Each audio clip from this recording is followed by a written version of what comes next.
The familiar scent of old paper and lemon-scented wood polish was my world. For 15 years, my life had been a quiet, predictable rhythm centered around the Cedar Creek Public Library. I was Eleanor Vance, the head librarian, a title I wore with more pride than any crown.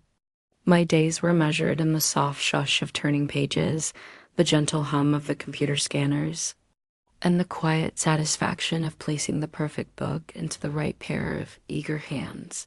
Asterisk, it was a Tuesday. The slowest of days when the pattern broke. Outside the large bay windows, a gentle rain was beginning to fall, streaking the view of Main Street. I was reshelving a cart of returned travelogues when the heavy oak doors swung open, letting in a gust of damp, cool air. Asterisk, two men walked in. They were, to put it mildly, out of place. They wore identical, impeccably tailored black suits that seemed to absorb the library's soft light. Their shoes, polished to a mere shine, made no sound on the worn carpet. They moved with an unnerving, synchronized purpose, their eyes scanning the room before landing on me. Asterisk, Ms. Eleanor Vance. The taller one asked. His voice was calm, polite, but it carried an authority that seemed to shrink the spacious reading room. Asterisk, that's me, I said, wiping a bit of dust from my hands onto my practical beige cardigan. How can I help you, gentlemen? If you're looking for tax law, that section is asterisk. We're not here for a book, ma'am, the second man said. He was slightly broader, with a close-cropped beard that did little to soften his expression. My name is Agent Miller, and this is Agent Davis. We're from a specialized branch of the federal government. We were hoping we could speak with you in private. Asterisk, my heart, which had been beating a steady librarian's rhythm, suddenly stuttered. Government agents? In my library? My mind raced through a checklist of minor transgressions, an overdue book from 2012, perhaps, or a parking ticket I'd forgotten to pay. But this felt different. This felt like the opening chapter of a spy novel I'd never wanted to be in. Asterisk, of course. I managed, my voice tighter than I intended. We can use my office. Asterisk, I led them past the curious gaze of Mrs. Henderson, our oldest volunteer, and into my small book-lined office. I took my seat behind the cluttered desk, a familiar fortress, while the two agents sat in the visitors' chairs, their large frames making the furniture seem doll-sized. Asterisk, Ms. Vance, Agent Miller began, placing a slim, black briefcase on his lap. We've done a thorough background check on you. Your record is impeccable. No criminal history, not even a speeding ticket. You've been a pillar of this community for a decade and a half. You are trusted, discreet, and, according to every source we've consulted, unshakably ethical. Asterisk, a flush of pride warred with a rising tide of anxiety. Thank you, I said cautiously, but I'm not sure why my character references are of interest to the federal government. Asterisk, Agent Davis opened the briefcase and withdrew a single folder. He slid it across the desk. It was cool and heavy in my hands. Open it, he said softly. I did. Inside was not a document, but a photograph. It was a building, modern and severe, surrounded by a high fence. It looked like a corporate headquarters or a private laboratory. What is this? I asked. Asterisk. That is the Etherius Institute, Agent Miller explained. Privately, they are a cutting-edge R&D firm working in quantum computing. Publicly, that is a facade. It is, in fact, one of the most secure data archives in the world, but not for data you might imagine. They archive artifacts, objects of extreme cultural and historical sensitivity. Asterisk, I stared at the photo, bewildered. Artifacts? Like dinosaur bones? Stolen paintings? Asterisk, like proof, Agent Davis said, his voice dropping even lower. Proof of things the public is not ready to know. Evidence of events that would shatter our understanding of history, physics, and biology. The contents of that facility, if leaked, would cause global panic, the collapse of several major institutions, and potentially widespread chaos. Asterisk, a cold knot tightened in my stomach. This was too big, too strange. I'm a librarian, I said, my voice barely a whisper. Why are you telling me this? Asterisk, because the Aetherius Institute has been compromised, Agent Miller stated bluntly. Not by a foreign power, not by hackers. By its own head of security, a man named Marcus Thorne. He's planning a heist. He's not after money. He's after a specific artifact. He intends to release it to the world in a controlled, theatrical manner to prove a point we cannot allow to be proven. Asterisk, I leaned back in my chair, the leather creaking in the stunned silence. This is insane. You need spies. You need special forces. You don't need me. Asterisk, that's where you're wrong, Miss Vance, Agent Davis said, leaning forward. Marcus Thorne is the best. He's anticipated every move our agencies could make. He has counters for digital surveillance, for armed insertion, for every conventional and unconventional tactic in our playbook. The building is a fortress and he holds the keys. We cannot get anyone in.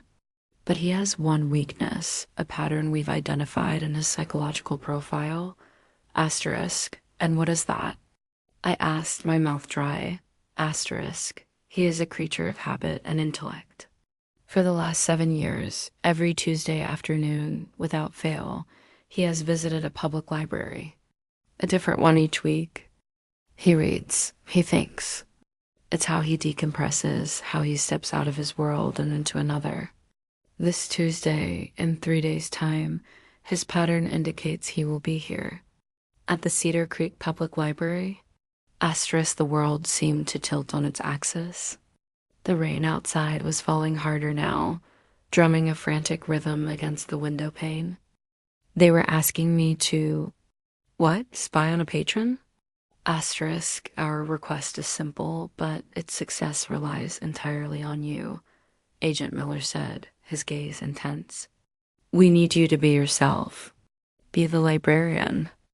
When he comes in, you will engage him in conversation about books. You will be charming, knowledgeable, and utterly normal. And you will offer him a specific book from our briefcase. Asterisk, he produced a small leather-bound volume. It looked ancient. The title, embossed in faded gold leaf, read, The Labyrinth of the Mind, a treatise on perceptual paradoxes, asterisk. This book is not what it seems, Agent Davis explained. The spine contains a microscopic data siphon. When Thorne checks it out, takes it back to the Institute, and presumably into the secure archive, it will latch onto the facility's internal network. It will find the specific security protocols for the artifact he's targeting and lock them down permanently. It will make his heist impossible. Asterisk, I stared at the innocent-looking book as if it were a venomous snake. You won't need to plan a spy device on a man using a library book.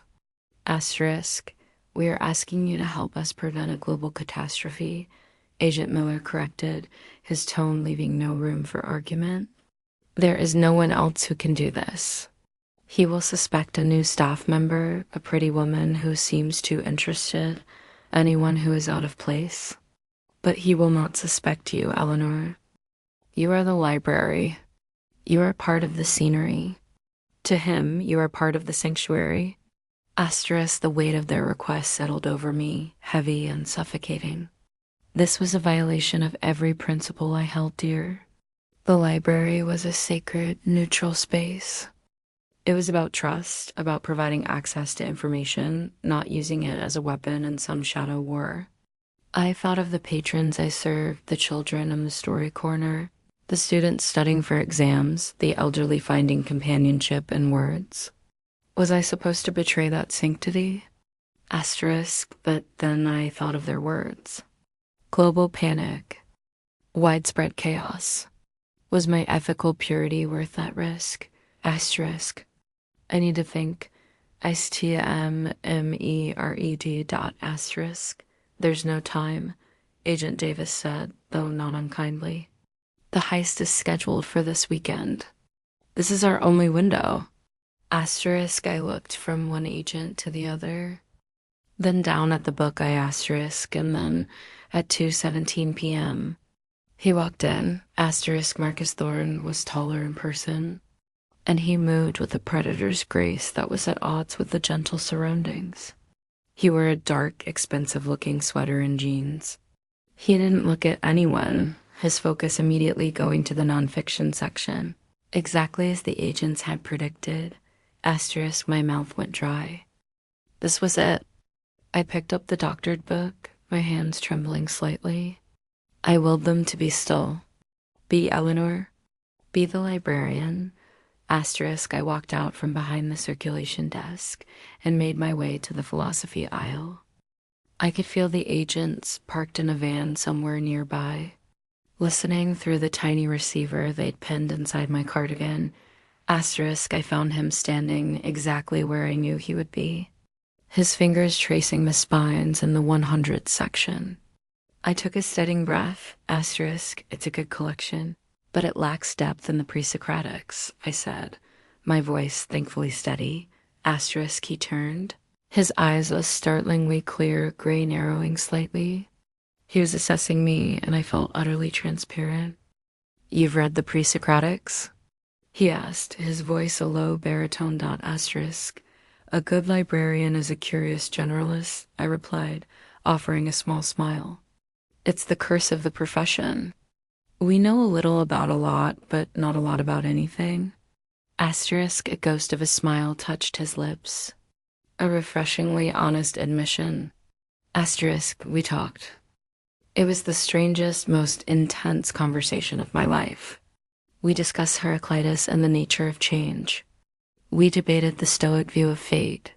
He was brilliant, incisive, and there was a deep, simmering intensity behind his eyes that was both fascinating and terrifying. This was not a cartoon villain. This was a man who believed in his cause. Whatever it whirled was no longer just the quiet sanctuary of my making.